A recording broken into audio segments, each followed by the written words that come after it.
You have put the telephone in front of my...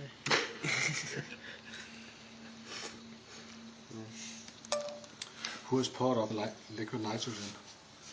One of you? Have you? Yeah. You filled When it it's yourself? going to... Yeah. It takes some experience to do it. Okay. Lower it again. Yes. Keep it up. Okay. Robert, I've got lots of nitrogen. So that. Oh, thank you. Okay. So I think we have only 8 groups or something. Eight groups. Okay. So it was because Per Lysgaard had arranged some meeting tonight where it should be been shown to, but it's been cancelled. okay.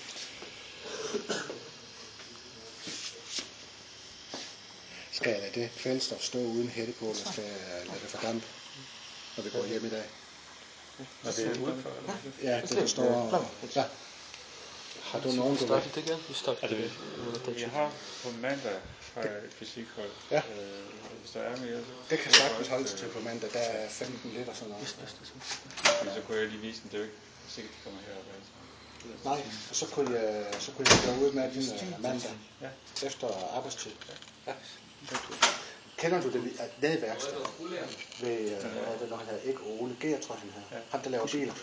Han har nøglen over til skolen over. Der står den over, den her store cykel. Det er altså ikke også. Ja, push.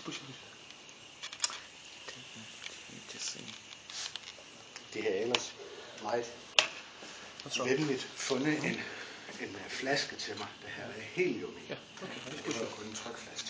Så han kan tage den op, fordi så mente det, så kunne godt. Der er ikke nogen isolering. Nej, der er ikke nogen isolering.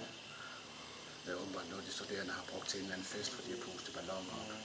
Og så smider man åbenbart bare flasken ud.